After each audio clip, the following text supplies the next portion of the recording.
Ingerir polvo de momia, que te inyecten sangre de cordero o que te abran el cráneo sin anestesia. Si piensas que estas son técnicas de tortura, pues déjame decirte que estás muy equivocado, ya que en la antigüedad, aunque no lo creas, estos eran considerados tratamientos para salvarte la vida. Y como estos, existieron otros más que de seguro llamarán tu atención y que te invito a conocer porque soy Breakman y es hora de tomarse un break. Hoy presentamos 6 extrañísimas y locas técnicas de medicina que se utilizaban en el pasado. Número 6. Polvo de momias.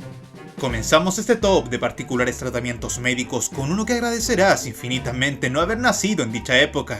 Y es que en la antigüedad, si tenías el clásico dolor de muela, sufrías de epilepsia, o te encontrabas con la mala suerte de sufrir una caída que terminara con heridas, o peor aún, con tus huesos rotos, pues no había de qué preocuparse, puesto que la solución más popular para curar estos males estaba ni más ni menos que en el polvo de momias. Así es, el polvo de momia, y es que durante siglos fue considerado una verdadera panacea, en donde se les atribuía todo tipo de virtudes curativas. De hecho, a tanto llegó el furor por este remedio que incluso las personas sin atisbo de repulsión comenzaron a comerse los órganos, la grasa y los huesos de momias, ya que eran catalogados como mágicos, siendo altamente demandados especialmente por los nobles de la época.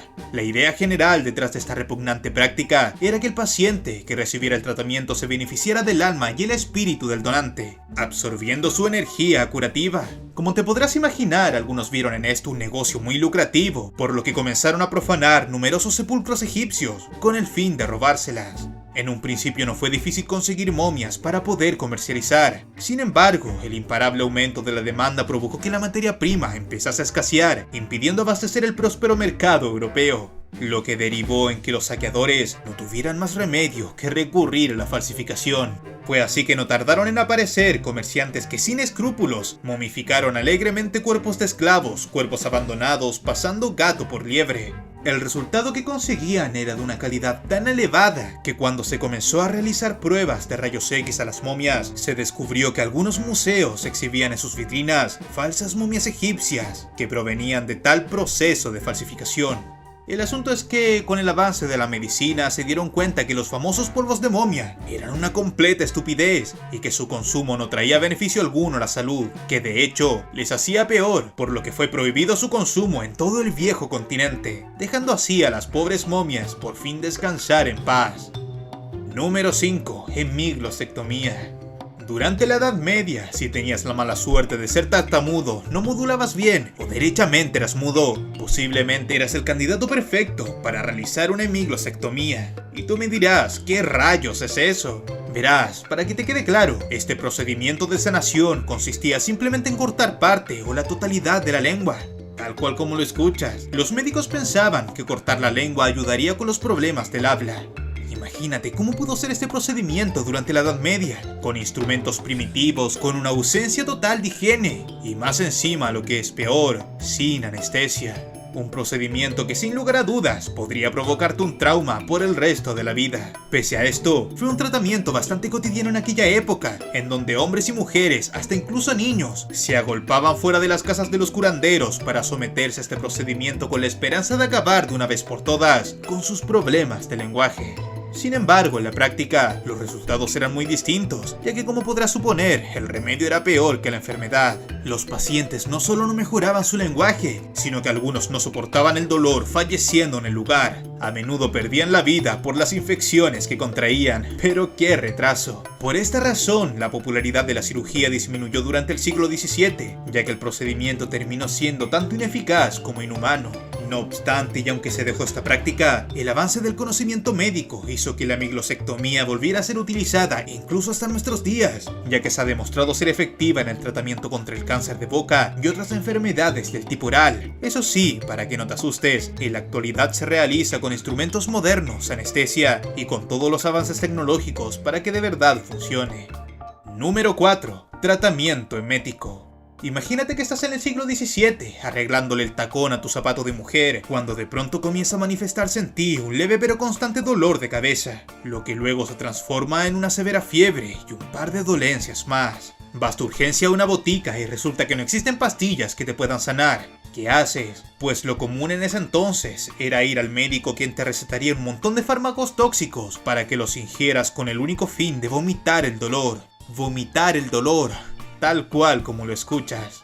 Aunque no lo creas, así era el tratamiento para curar ese tipo de problemas, ya que los tratamientos eméticos eran efectivamente el consumo por parte del paciente de sulfato de cobre, solución salina saturada y una serie de tóxicos químicos que podían conllevar el riesgo incluso de perder la vida. Para ponerte en contexto, en el pasado se tenía pensado que las enfermedades eran en realidad, y afírmate bien, provocadas por las heces que yacían guardadas en el intestino. Por esto, los médicos de aquella época no hallaron nada mejor que, para vaciar el tracto digestivo, se incurriera al vómito utilizando este particular tratamiento médico. El hecho es que, como ya podrás suponer y al igual que en el puesto anterior, el remedio fue peor que la enfermedad, ya que para curarte prácticamente tenías que envenenar tu cuerpo con estos químicos, teniendo como resultado una intoxicación masiva de todos tus órganos, lo que en muchos casos provocaba desde una parálisis hasta graves enfermedades que te llevaban a una muerte segura.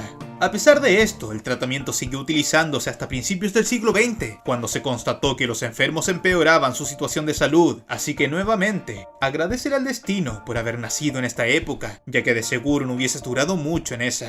Sin embargo, esto no es todo, ya que los puestos que vienen se ponen cada vez más interesantes. Número 3. Enemas de humo de tabaco. Hoy sabemos, tanto los fumadores como aquellos que no lo son, que fumar es absolutamente perjudicial para tu salud. También sabemos que a comienzos del siglo pasado la gente no pensaba lo mismo. No obstante, lo que seguramente no sabías es que hubo un tiempo en donde el tabaco no solo se veía beneficioso, sino que se consideraba como la cura en innumerables procedimientos. Increíble, ¿verdad? Verás, en el año 1600 aproximadamente, los europeos pusieron en práctica una teoría que afirmaba que las enfermedades contagiosas como el cólera o la peste negra se propagaban de persona a persona a través de la miasma, una supuesta niebla nociva que contenía la enfermedad y que podía identificarse por su mal olor. Bueno, el asunto es que, si ya pensabas que el miasma resultaba increíble, la forma de persuadirla no se quedaba atrás, puesto que para combatir este vapor maloliente y venenoso, las personas no encontraban mejor remedio que encender sus pipas de tabaco y envolverse en una espesa manta de humo a modo de protección. Claro, como si esta capa de humo sirviera de algo para hacer frente a esta imaginaria niebla nociva, niebla que en realidad jamás existió. Si bien todo lo anterior pareciera haber salido de una historia terrorífica, espera que se viene lo mejor. El hecho es que los médicos de toda Europa se obsesionaron tanto con los humos de tabaco, que crearon un método de sanación llamado enemas de humo de tabaco, que en esencia, y prepárate otra vez, consistía en literalmente soplar humo a través de tu trasero. No es broma. La cosa es que en aquella época se creía que los enemas de humo curaban cualquier cosa, desde resfriados comunes hasta incluso hernias. Y aunque su aplicación más común fue, y aquí por favor nuevamente afírmate, como medio para resucitar a las víctimas de ahogamiento. Sí, a finales del siglo XVIII podías estar paseando por el río y encontrarte esta surrealista práctica de reanimación, donde un cuerpo inerte estaba ladeado mientras alguien ingresaba un tubo con humo de tabaco por el lugar donde no llega el sol, esperando ingenuamente a que volviera la vida. Por suerte esta práctica no prosperó y solo quedó en el anecdotario de chascarros que la medicina moderna trata de olvidar. Sin embargo, siempre habrá rebeldes que saquen a relucir esos temas, incluyendo este humilde pero aguerrido canal de YouTube. Ya sabes, People Don't Forget. Número 2. Trepanación.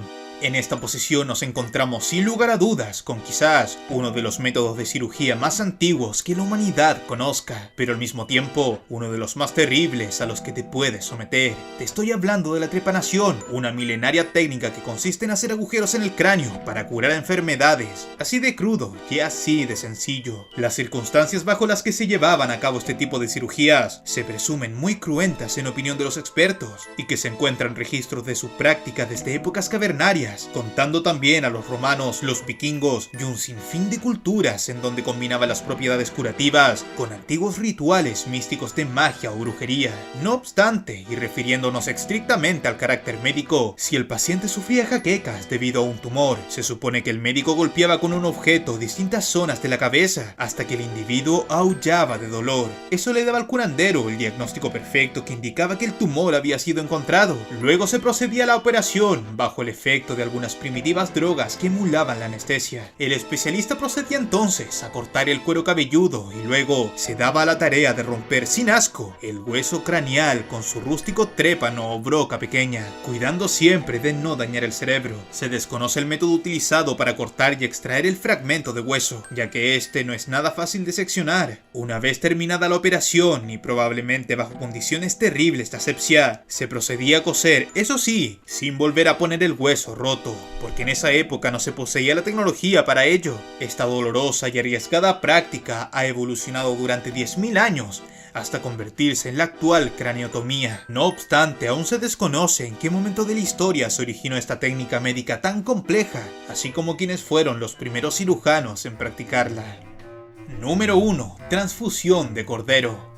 Y en la primera ubicación de este top, tenemos que remontarnos nuevamente al siglo XVII. Qué gran momento para estar vivo en aquellas épocas, ¿verdad? Entonces volvamos para encontrarnos con una técnica bastante innovadora para la época, y es que la transfusión de sangre era una nueva ventana que se abría en la experimentación médica. Sin embargo, y aunque cueste creerlo, las transfusiones entre humanos y animales era más recomendada que las transfusiones de humano a humano. Esto debido a que los médicos pensaban que la sangre de un cordero era más beneficiosa, ya que, según la creencia bíblica, Cristo es el Cordero de Dios, lo que implicaba que estos animales poseyeran una sangre más suave y más pura. Claro, a todas luces, menos contaminada de vicios y pasiones que la de un hombre, lo que la hacía perfecta para la sanación de muchas enfermedades. Se realizó en la Universidad de Sorbona el 15 de junio de 1667, cuando el médico personal del rey Luis XIV realizó una transfusión de sangre de cordero a un joven de 15 años, quien hace días sufría de fiebres altas. El joven milagrosamente sobrevivió, debido probablemente a la escasa cantidad de sangre que se le administró. No obstante, otros pacientes no corrieron la misma suerte, ya que las transfusiones de grandes cantidades provocaban fallas multisistemáticas en el organismo. Unos meses después, en el invierno de ese mismo año, el médico realizaría su última transfusión. El receptor era Antoine Mauroy, un loco que sufría demencia y que solía pasearse desnudo por las calles de París. El médico le traspasó sangre de un ternero, por ser considerado un animal apacible y tranquilo. Pretendía con ello aplacar sus crisis frenéticas y curar su locura. Lamentablemente, Mauroy murió durante la tercera transfusión y su esposa señaló al médico como único responsable, acusándole de asesinato. El asunto es que tras el juicio fue absuelto. Sin embargo, el hombre abandonó la práctica de la medicina. Más tarde se determinaría que Mauroy en realidad falleció envenenado por arsénico suministrado por su esposa.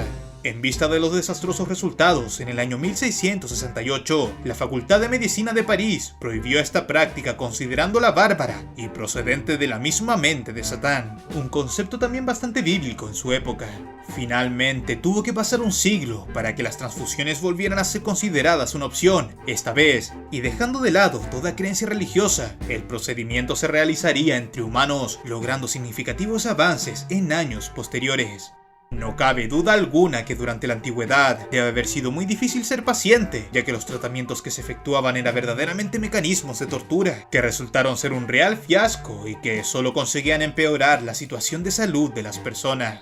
¿Y qué hay de ti? De haber vivido en aquella época, ¿serías tan valiente como para ir a un centro médico y seguir uno de esos tratamientos? Sobre todo el enema de humo, ¿verdad? Déjamelo saber en la caja de comentarios, debido a que este video ya ha llegado a su fin. Soy Breakman y este ha sido tu break. Muchas gracias a todos por ver. Recuerda hacer clic en el botón del centro para suscribirte. Y aquí te dejo otros vídeos por si deseas seguir tomándote un break. Y nos vemos hasta la próxima.